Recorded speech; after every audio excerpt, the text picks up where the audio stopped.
Hello, how are you doing? Welcome back to the channel. In today's video, I'm asking the question, were South Africa robbed against France in that brilliant game we saw on the weekend? I did a review of the game where I spoke about both sides, and the majority of the comments that I got on the video was about the officiating, particularly in the last 20 minutes, and then also obviously about Rassie Erasmus's response to that. I was quite critical of Erasmus because I think the way in which he criticises officials on social media is really not good for the game.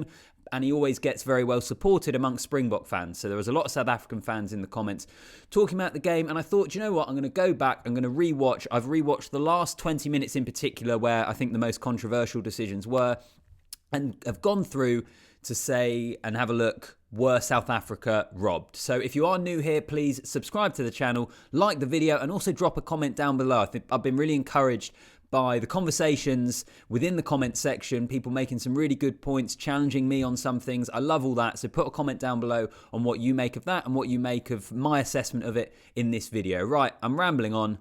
Let's get into it.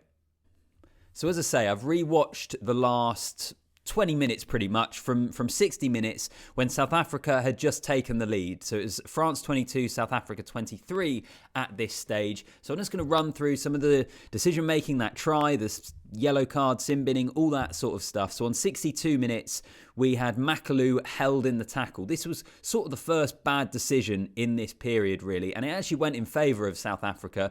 France made the break down the left. Makalu was tackled. I think it was Arendse released him and then kind of tried to hook his ankle between his boots. It was a bit of a weird situation. And Wayne Barnes gave the penalty saying that he was held on the floor. I thought that was actually a pretty harsh decision against France because he was released in the tackle, and then Arendse tried to hook him with his boots, but there was a bit of a period there where he could get back up. But anyway, the decision went the way of South Africa. From that penalty, South Africa then extended their lead, 22-26. They led on 62 minutes. Interesting, worth pointing out as well that Wayne Barnes did sound irritated, but he sounded irritated with the French at this point. Someone in the comment on the last video suggested that the officiating was different in the final 20 minutes. I have heard elsewhere that people suggest that Wayne Barnes was a little bit flustered. Obviously, it was such a big, intense atmosphere at that game. He did sound irritated at this point in the game, which you don't normally actually see from him. He's a pretty cool customer, so that's just worth mentioning. But at this point, on 62 minutes, he actually sounded more irritated by the French, but he was getting a little bit wound up. Go to 67 minutes, there was a breakdown, and again, someone in the comments on my last video suggested that France were committing a lot of infringements at the breakdown during the kind of final 20 minutes, sealing it off and things like that.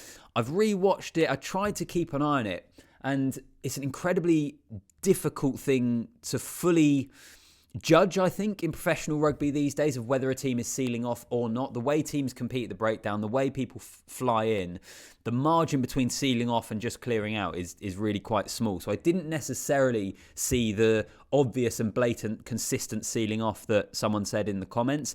But there was a point where Fiku, I think, was in from the side on 67 minutes. That wasn't given. And then we get to 69 minutes and that Fourie yellow card. It was basically where France had kicked to the corner in the 22. They won the line out. They had a driving maul. The driving maul was surging forward and Fourie got the yellow card for bringing it down. And I think the frustration amongst South African fans is the fact that there was no warning for this, essentially. They hadn't had repeated infringements down in that red zone. And when that normally happens, you then get a yellow card. So I think they felt that this was a little bit too early. What Wayne Barnes said was there were two offences at that one maul.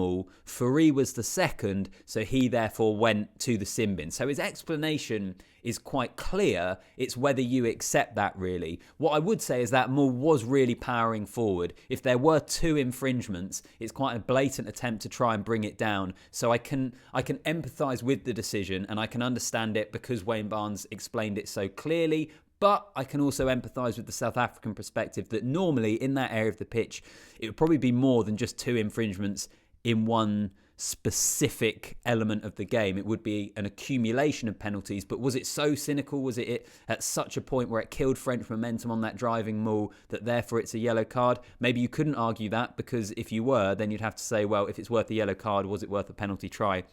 which it obviously wasn't. So, as I say, I can understand the South African frustration. I also appreciate the pretty clear explanation that Wayne Barnes gave. Second infringement in that one maul, therefore it was a yellow card. Might be harsh though. On to 70 minutes, we had that overthrown French line out.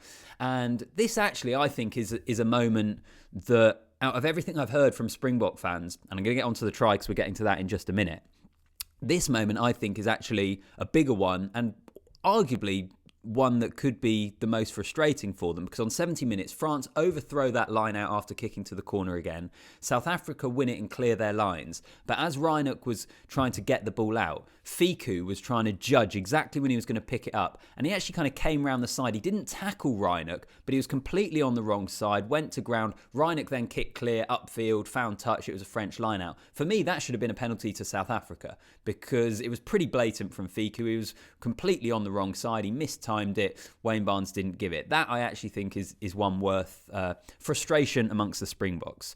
That takes us though on to 72 minutes. France get a penalty at the breakdown. That was probably fair. And they kick to the corner and they ultimately get the try through Faletau fairly shortly. The question was there a double movement? So Wayne Barnes was right by it, right by the instant. He had an absolutely great view of it and he was absolutely fine with it.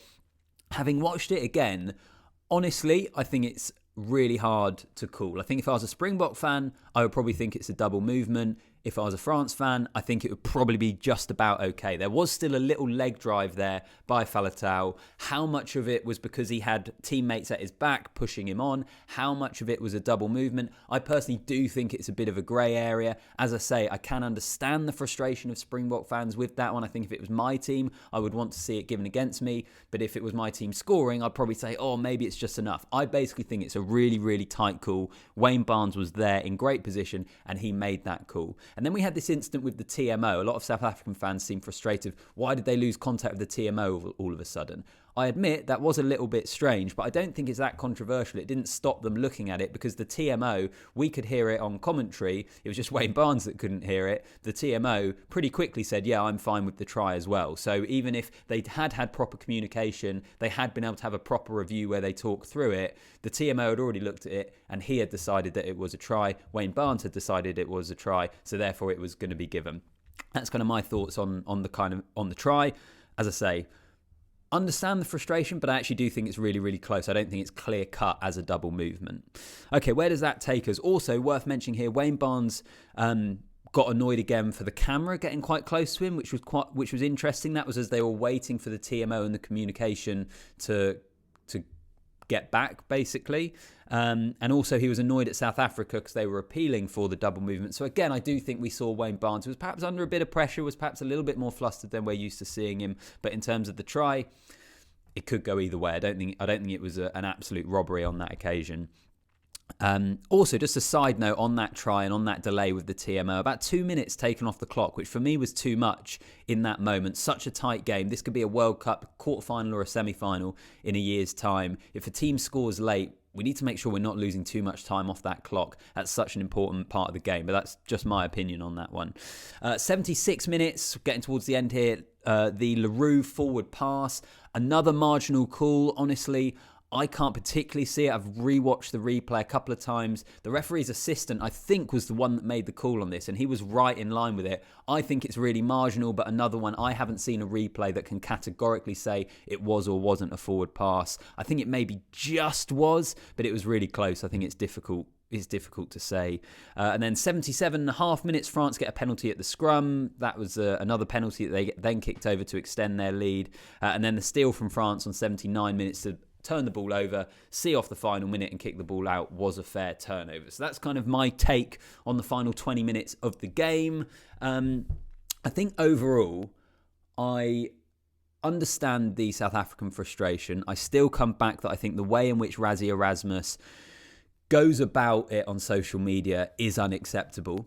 Now, there are a lot of South African fans in comments on the last video that were saying it's an accumulation of frustrations. Let's go back and look at the Owen Farrell high tackle or shoulder to the head at Twickenham a couple of years ago. And by the way, I don't think you'll find an English fan that doesn't agree with you that should have been penalised. So that went against you. I think there are other incidents as well that many Springbok fans might point to. So I think maybe I'm right in saying that this is an accumulation rather than this specific game.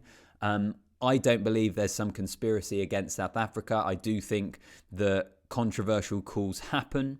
Maybe in recent memories, there have been more controversial calls against South Africa. Is that coincidence? I would probably suggest it is, rather than World Rugby and the officials or the Northern Hemisphere having something against South Africa. I think many Springbok fans might disagree with me on that one, but that would be my take on it. That's my take on the final 20 minutes. In answer to were South Africa robbed, I wouldn't say it's necessarily a robbery, but I would say that I can understand some of the frustration with the decisions. But as I've said, particularly the try, I think it could go either way.